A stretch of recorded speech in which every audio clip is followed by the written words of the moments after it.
About 4 years ago, the state of Ohio came to me and said, Kordell, we just bought this very expensive sales course for all the universities and colleges in Ohio.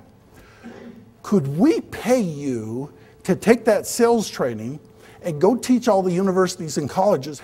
And then could we pay you to go teach the universities and colleges how to sell that information? And so I taught a whole bunch of people, and their sales all took off. I said, it can't be that easy, right? It can't be that easy. So I wrote a book. And last November, I was at a conference in Texas somewhere, and one of my clients was there. I said, did this thing work? She said, Kordell, I didn't tell you? No. She says, our sales went from $3 to $5 million in 1 year.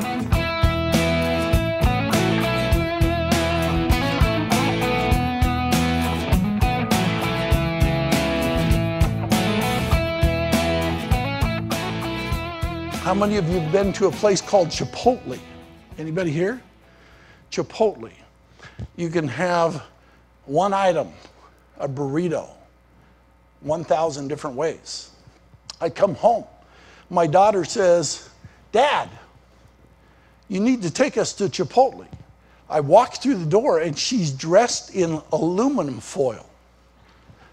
I said, what are you talking about? She says, she grins, she's got aluminum foil across her teeth. I said, what are you doing? She says, we're going to go to Chipotle and you're taking us.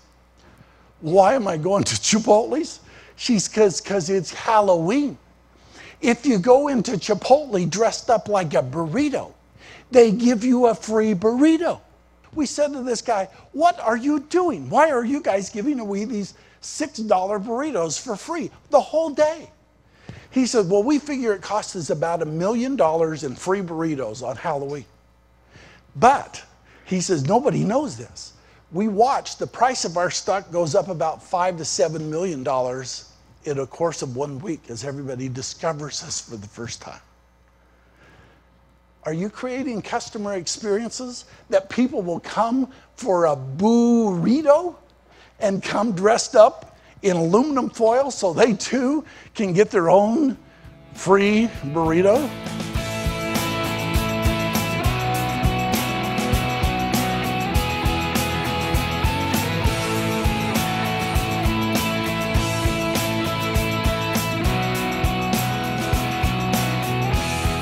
Who's been to an Apple store in here? Anybody?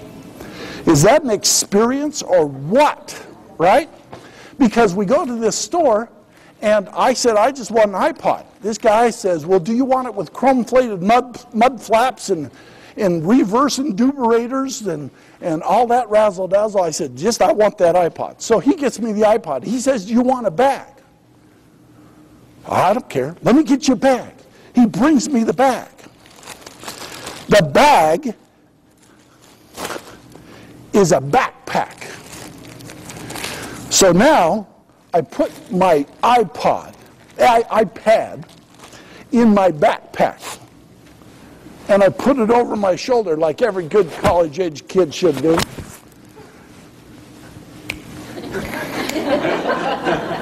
And I walk out to the car. Because when you go to an Apple store, like going to get a Chipotle, it's an experience.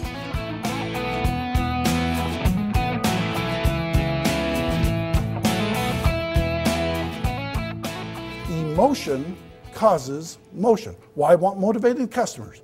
Then you got to get them a little emotional, right? If you want some motivated customers, you got to get them a little emotional. I have a bag of kisses. What did I pay for this bag of kisses?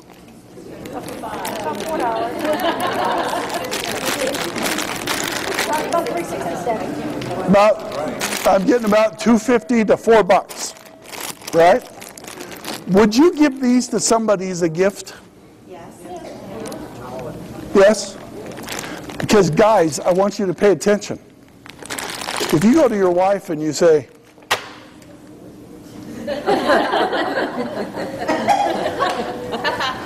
she's going to do this. Okay? Because if you give these as a gift, there's a proper way to give these as a gift. Right? What you do is you put them in a coffee mug, and then put tissue coming out of the coffee mug, right? Or you strap it to a teddy bear, and you say hugs and kisses. So, what is this? How do you know it's Godiva? Chocolate radar, right? And so $3, how much did I pay for this? 20?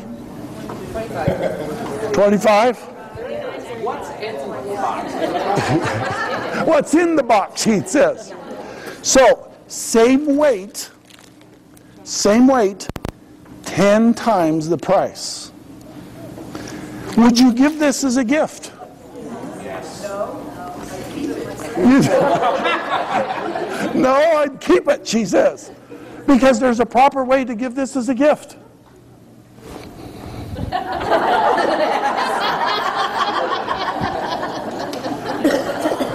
Right? What is your message? Because do you sell this the same way you sell this? Do you communicate your value on this the same way you communicate your value here?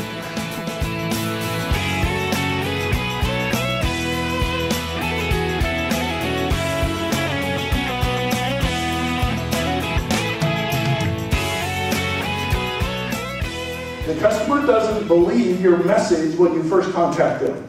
Until you touch them, how many times? 7. 7.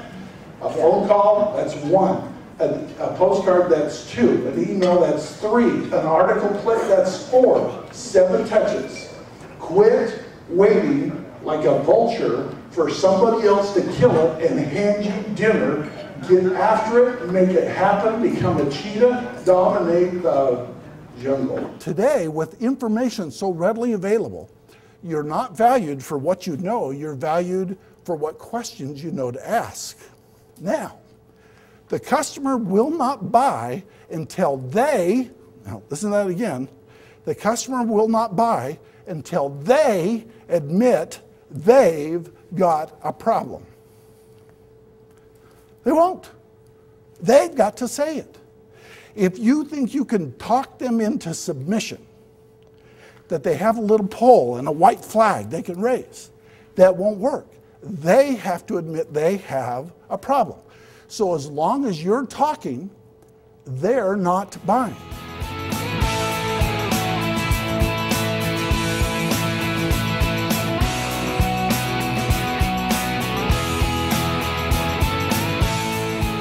Learning a lot of good stuff. Really enthusiastic. I thought it was great. There was a lot of different ideas, new ideas, so It was wonderful. very informative and energetic. And It was excellent. It got everyone to think outside the box. it was most awesome. Yeah. He talked to the audience, and he didn't just talk to them, he talked with them. Entertaining, funny, just an all-around great guy.